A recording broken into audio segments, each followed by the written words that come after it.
આ વિડીયો આપણે paper print સાઇઝના introduction માટે છે. એટલે અલગ અલગ સાઇઝના કેટલા પેપરમાં આપણા સોફ્ટવેરમાંથી પ્રિન્ટ થઈ શકે. જેમ કે પહેલાં મારી પાસે છે આ A4 સાઇઝનું પેપર. તો આ આખા પેજમાં પ્રિન્ટ આવે એને A4 સાઇઝનું પેપર કહેવાય. આને તમે વચ્ચેથી કટ કરી નાખો અને આ જે તમને પેપર સાઇઝ મળે આને A5 સાઇઝનું પેપર કહેવાય. આ A5 સાઇઝમાં તમે કટ કરીને પણ મૂકી શકો અથવા તમે A4 સાઇઝના પેપરમાં બંને સાઈડ પ્રિન્ટ કાઢીને પણ કરી શકો છો. જો આપણે A5 સાઇઝના પેપરને વચ્ચેથી કટ કરીએ તો આપણને જે પેપર સાઇઝ મળે એ A6ની પેપર સાઇઝ હોય. તો A6ની પેપર સાઇઝ આપણે A4 સાઇઝના પેપરમાં ચાર પ્રિન્ટ કરી શકીએ. અહીં બે અહીંયા આ રીતે. અથવા તમે A5 સાઇઝના પેપરમાં 2 પ્રિન્ટ પણ કરી શકો અથવા તમે A6ના પેપર પણ કટ કરીને પ્રિન્ટ કરી શકો છો. તો અત્યારે આપણે A4ની પેજ સાઇઝમાં પ્રિન્ટ કાઢીશું. પ્રિન્ટ ઉપર ક્લિક કરવાનું, પછી અહીંયા મોર સેટિંગમાં જવાનું. અહીંયા પેજ સાઇઝ છે, પેજ સાઇઝમાં A4 રાખવાનું અને પેજ પર શીટ 1 રાખવાનું અને પ્રિન્ટ આપશું.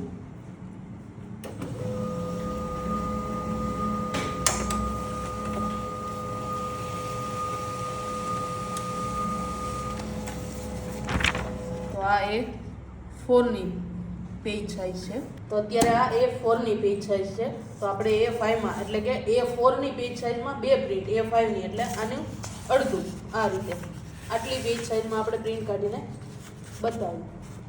તો A4ના પેજમાં A5ની 2 પ્રિન્ટ કાઢવા માટે પ્રિન્ટ મોર સેટિંગ, પછી અહીંયા પેજ સાઇઝમાં A4 રાખવાનું અને પેજ પર શીટમાં 2 કરી નાખવાનું. તો અહીંયા આ રીતે આપણે A4ના પેજમાં A5ની પ્રિન્ટ આવે. તો આપણે એક વખત પ્રિન્ટ કરીને જોઈએ.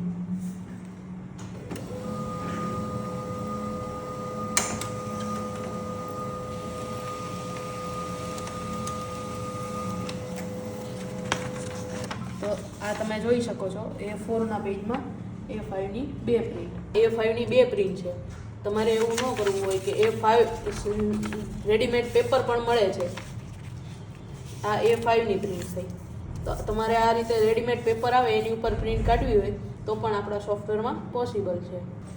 તમારે રેડીમેડ પેપર ન લેવું હોય તો A4નું પેપર છે એને વચ્ચેથી કટ કરી લેવાનું.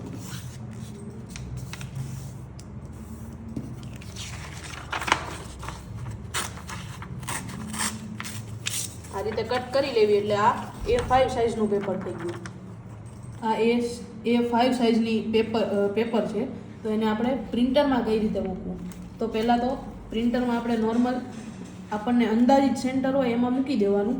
પછી જે આ પ્રિન્ટરનું સેટિંગ છે જેને આપણે અંદરની બાજુ સરકાવી લેવાનું એટલે આપણને ફિક્સ A5નું એક્ઝેક્ટ સેન્ટર આપણને મળી જાય. જો આ એક્ઝેક્ટ સેન્ટર A5નું છે એટલે A5ની પ્રિન્ટ હવે તમે કાઢો તો આ એક્ઝેક્ટ સેન્ટરમાં નીકળે.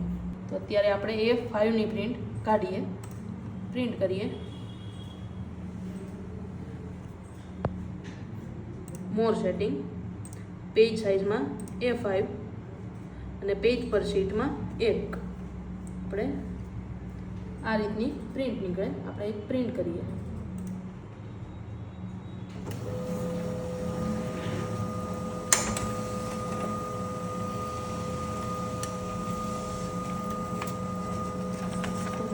આ A5માં આપણી એક ઇન્વોઇસની પ્રિન્ટ પણ નીકળી ગઈ.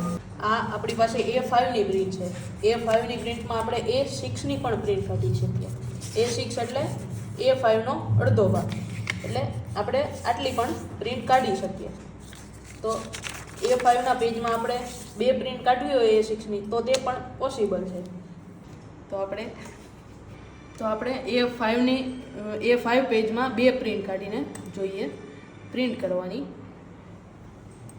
મોર સેટિંગમાં પેજ સાઇઝમાં A5 અને પેજ પર શીટમાં 2 રાખવાનું. આપણે પ્રિન્ટ કરીએ.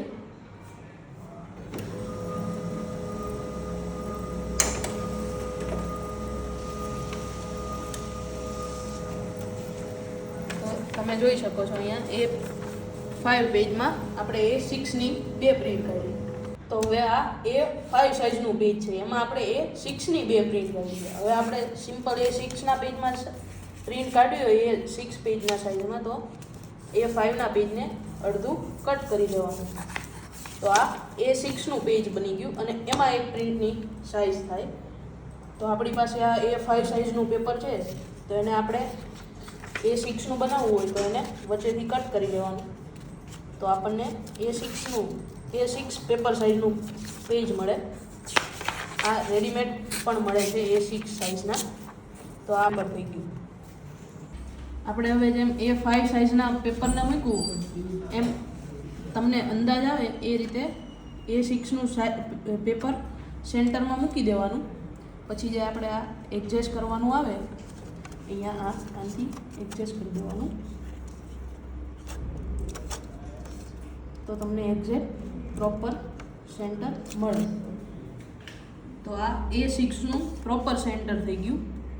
આ તમારું પેજ એક્ઝેક્ટ સેન્ટરમાંથી પ્રિન્ટ નીકળશે. આની આપણે જોઈએ A6ના પેજમાં એક પ્રિન્ટ કાઢીને જોઈએ. પ્રિન્ટ કરવાની,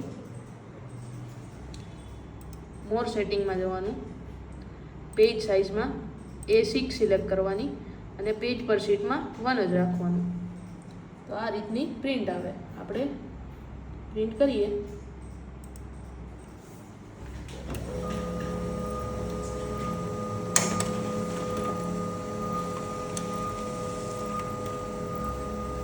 તો તમે જોઈ શકો છો આપણી A6ની પ્રિન્ટ છે. A6ના પેજમાં આપણે પ્રિન્ટ આવી ગઈ. જો તમારે A6માં પ્રિન્ટ કાઢવાની હોય A6ના પેજમાં, તો એની માટે થોડાક એડિશનલ સેટિંગ પણ છે.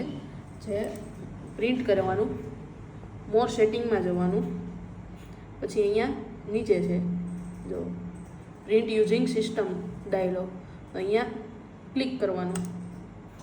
એટલે અહીંયા એક ડાયલોગ બોક્સ ઓપન થશે.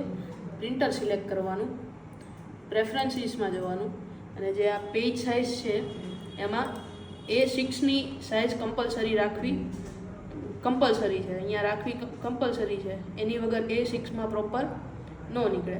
તો અહીંયા A4 હોય કે A5 હોય તો એની જગ્યાએ A6 કરી